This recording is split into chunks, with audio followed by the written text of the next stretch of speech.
Assalamualaikum and hi. In this video, we are student from CHY 3202 will present about green chemistry and sustainable development. Before we start, I will introduce my group members.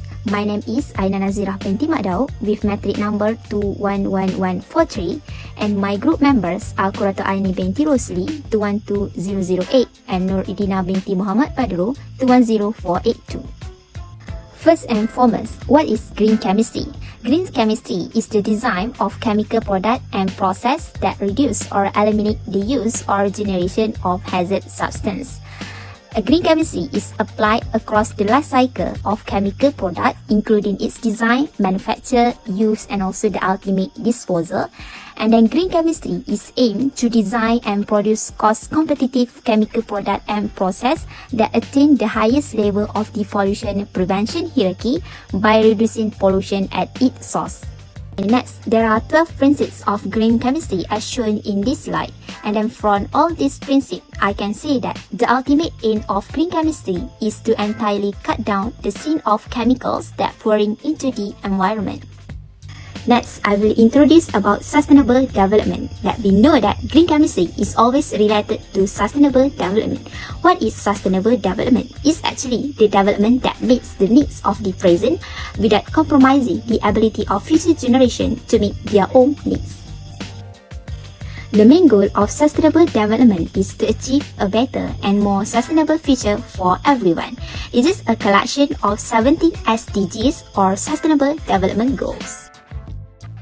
This slide shows 17 SDGs that was created in 2015 by the United Nations, and the Malaysian agree on the 70 goals to end poverty, ensure prosperity, and protect the planet. And for sustainable development to be achieved, it is crucial to harmonize three core elements, which are economic growth, social inclusion, and environmental protection.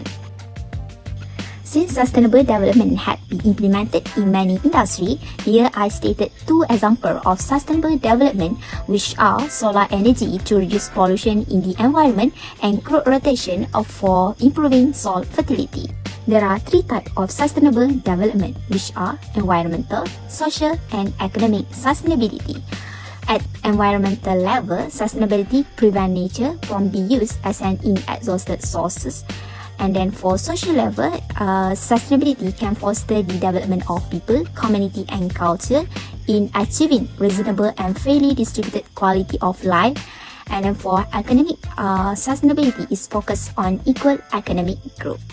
I think that's all for my presentation about brief introduction to green chemistry and sustainable development. Next, I will pass this presentation to my friend QURRATUAINI binti Rosli.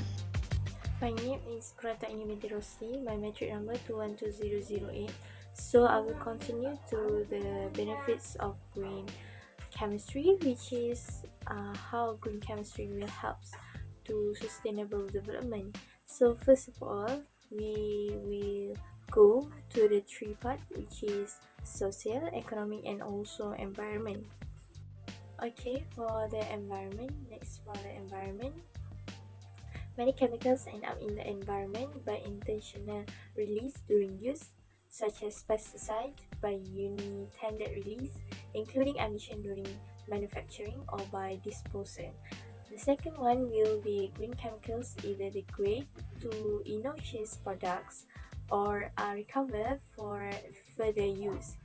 The third one will be plants and animals suffer less harm from toxic chemicals in the environment.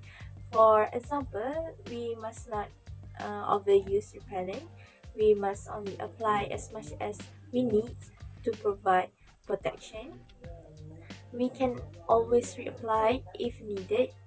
We can use DAUD products containing no more than 30 to 35 DAUD, which is we can spray small amounts of repellent in our hands and then apply to children and avoid their eyes and mouth. Next, lower potential for global warming, ozone depletion, and smoke formation. The fourth one will be less chemical disruption of ecosystem, and the last one will be less use of landfills, especially hazardous waste landfills. Okay, next will be social. First of all, cleaner air, less release of hazardous chemicals to air, leading to less damage to lungs. Cleaner water, less release of hazardous chemical waste to water, leading to cleaner drinking and recreational water. Next, increased safety for workers in the chemical industry, less use of toxic materials, less personal protective equipment required, and also less potential for accident, which is some explosion may be obvious to you, like those that come from pesticides and gasoline fumes. Then, for the social also, safer consumer products of all types, which is it is new, safer products that will be available for purchase, and some products will be made with less waste, some products will be replaced for less safe products. And safer food, which is we can use by elimination of persistent toxic chemicals that enter the food chains, safer pesticides that are toxic. Next, it will be the economic part, which is green chemistry helps in higher yield of chemical reaction, consuming of smaller products, increasing plant capacity, and also saving energy and water. It also helps to reduce waste, eliminating costly remediation, hazardous waste disposal, and the end of the pipe treatment. Green chemistry allows replacement of a purchased feedstock by a waste product, which is it used starting material, also known as a feedstock, that are renewable rather than depletable. The source of renewable feedstock is often agricultural products or the waste from the other process, which is the source of depletable feedstock is often used fuel, petroleum, natural gas, or coal or mining operation. Next will be the better performance so that the less product is needed to achieve the same function.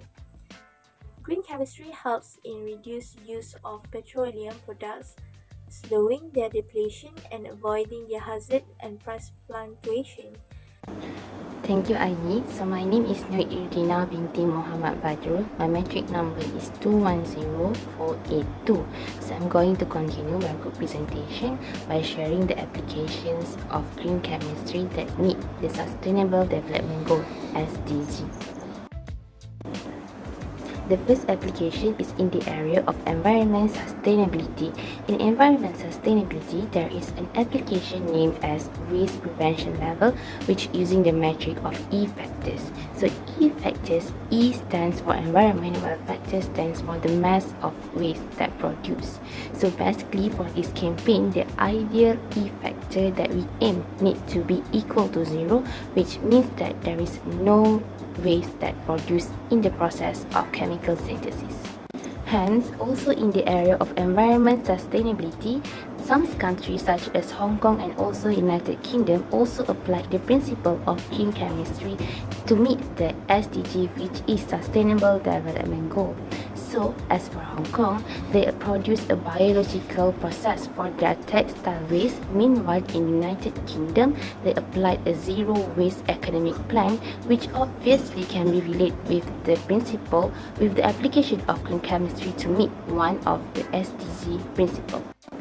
Next is the application of green chemistry in the area of social sustainability. In relation with green chemistry, safety and security hazards, which is one of the SDG principles, is also tried to be achieved, where the hazards and toxicity is trying to be reduced for the safety of the workers and also to prevent the accidents that may be happen in the process of chemical synthesis. Hence, in order to achieve the safety and security assurance, which is one of the SDG principle, engineering control is also trying to be applied and adapt in the green chemistry, which the elimination of unwanted chemical substances could be achieved. There is also an application by the Canada that they are trying to apply the green chemistry to meet the SDG, which is Sustainable Development Goal. So in Canada, They call a program as Canada Consumer Product Safety Act, where the goal is to protect the human health from the hazardous substances that may exist in the consumer product. Lastly, in economic sustainability, which is one of the area of the application of green chemistry to meet the SDG, which in South Korea there is a program called as Act on Registration and Evaluation of Chemicals, which short form as KREACH. So this program aims is to substitute the hazardous and unwanted chemical to an alternative materials to reduce the hazard that will produce. They also apply a renewable concept. So this, which in terms of economy, we use a renewable feedstocks. So for example, plant oils and also algae can be processed into biodiesel. Lastly is the concept of better atom economy, which utilizes the process that involve catalysis. So theoretically, this will provide an alternative pathway which results a lower activation energy. So that is all the examples of the application of green chemistry that meet the Sustainable Development Goal SDG principle, which also brings us to the last part of our group presentation. So that is all from us. Thank you.